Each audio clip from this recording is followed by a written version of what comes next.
Now, if you weren't already aware, my favourite online first-person shooter is Rainbow Six Siege. Its approach to more realistic gunplay compared to that of Battlefield and Call of Duty, and its destructible environments and teamwork is what makes Siege a game I frequently return to and review when the DLC comes out.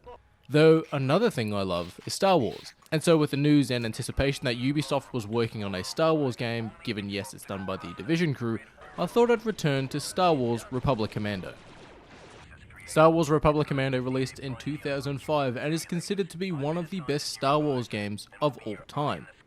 Just recently as well, Republic Commando has been announced to come to the PlayStation 4 and to the Nintendo Switch, having already released via backwards compatibility on the Xbox, and it's always been on the PC.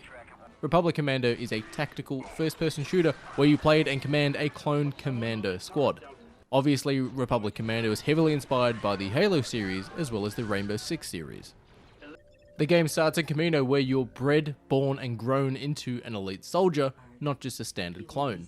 You will be introduced to members of your squad with Scorch, the heavy weapon specialist, Fixer, the slicer and mobile tech support, and my favourite, Sev, the sniper. The game starts off at the start of the Clone Wars on Geonosis. You'll learn the basics like shooting, health, ammo pickups, and after you meet up with your squad members, you'll be able to command them.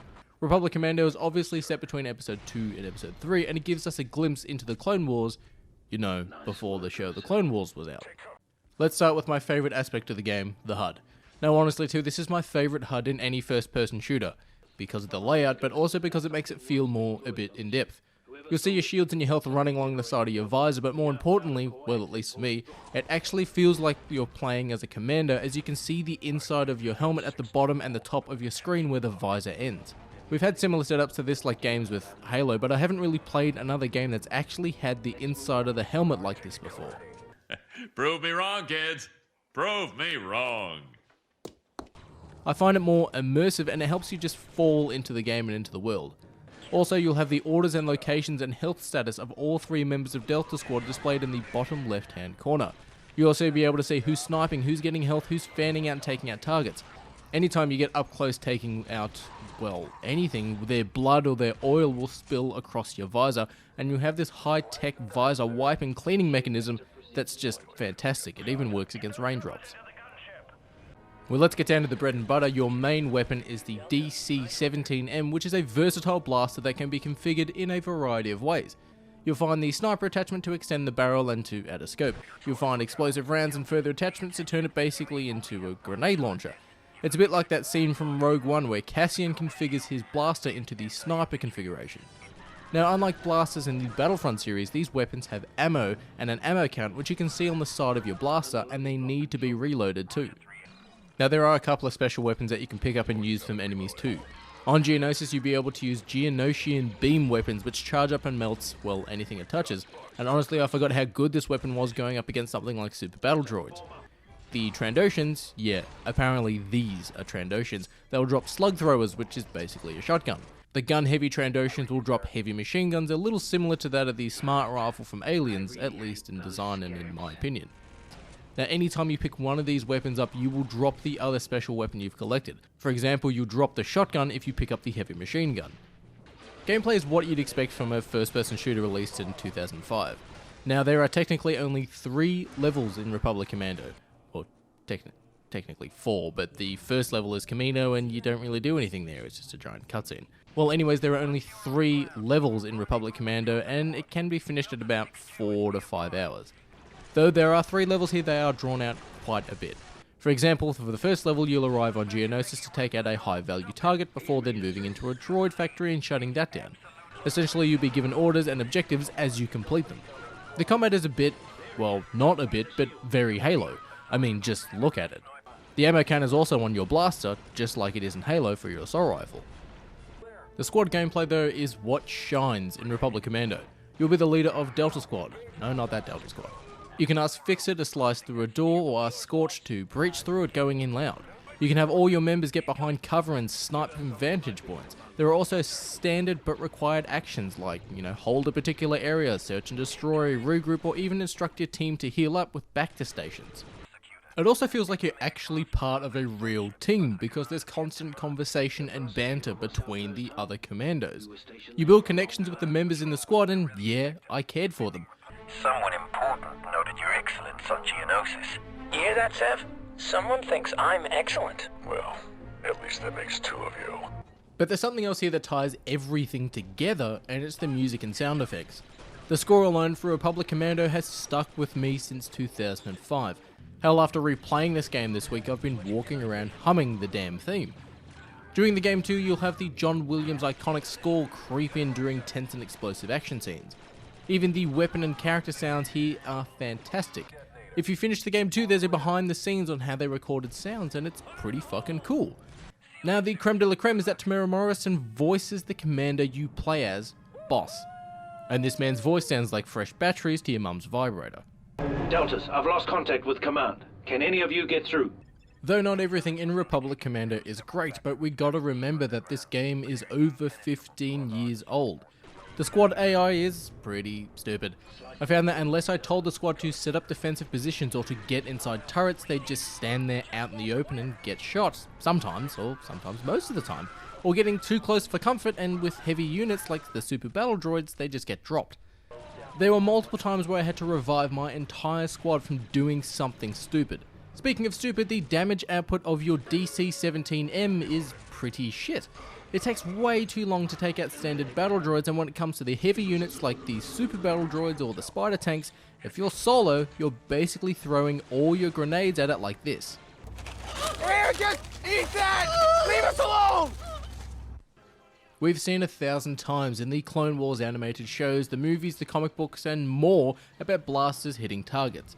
Hell, a water balloon can take out a battle droid, but it's roughly 10 to 15 rounds from a clone commando specialized weapon to take them out. Droidicas or destroyer droids make sense as they have deflector shields. Shit, Obi-Wan and Qui-Gon even bolted when they saw them. But Geonosians getting shot with a blaster, that should be 1 to 2 shots because they're fleshy meat bags, and that's it. I'd expect to have to use a heap of ammo on harder difficulties, but on an easy mode, at least make it feel more like a Star Wars game. Also, again, the game is a bit old and some character models have aged, especially the Wookiees, but these are apparently Trandoshans. These things with beer bellies, random armor all over themselves, and in some instances running around on all four. Trandoshans. Now this is what Trandoshans look like in 2003's Jedi Academy, which I reviewed last week, and this is what they look like here in Republic Commando. What the fuck happened? Hey! Also, combat here doesn't really have any heft to it, if that makes any sense. Look, one of the examples I can give is Rainbow Six Siege. When you fire a heavy machine gun or really anything in Siege, you get a sense of weight to each round that's fired. Where just like Halo, Republic Commando has no weight or oomph to its combat. Finally, your character is voiced by Tamara Morrison, but other members in your squad aren't voiced by him, despite the fact you're all clones of Jango fucking Fett. Deltas, I've lost contact with command. Can any of you get through? No signal here, sir. 7 out.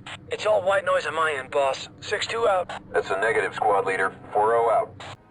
Now, speaking with a mate of mine, they think this choice was so that you can tell who's talking, as each member of the squad has their own voice.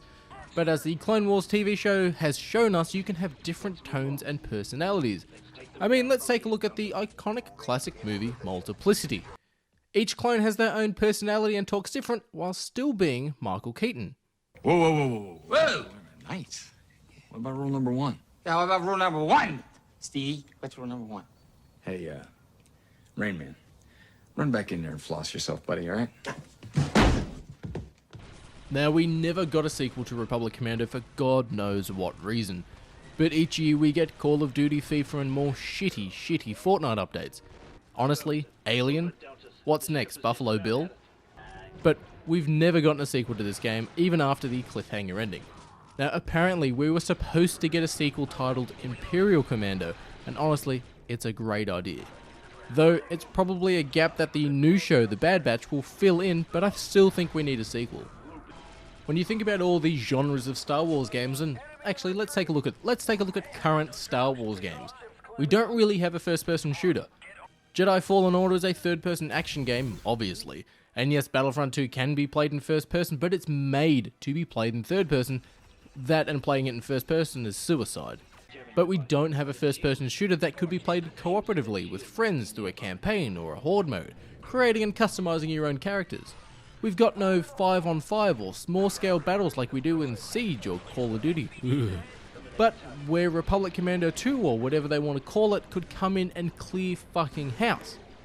I'd love to see the Rainbow Six Siege crew do a Star Wars game, and maybe that's a video for another time, but come on. 4 commandos, part of a squad, each who are unique and customized in their own way and their own abilities. This screams 4-player co-op. If you're looking at Star Wars games, and even the greatest Star Wars games of all time, you can't go past Republic Commando. This game and these characters were basically designed and created off one small line of dialogue in Attack of the Clones. Sir, I have 5 special commando units awaiting your order, sir. And grew to be so popular they appeared in the Clone Wars and were added into Battlefront 2. If Star Wars fans got Darth Maul resurrected from the dead, surely we could get Republic Commando resurrected too, right? Now, Republic Commando originally released on the OG Xbox and is on the PC, but now it's available on current gen Xboxes due to backwards compatibility. Obviously it's on Steam, it's always been on PC, it'll always be on PC, and in April of this year it's coming to the Nintendo Switch and the PS4, so you really have no excuse not to play this gem.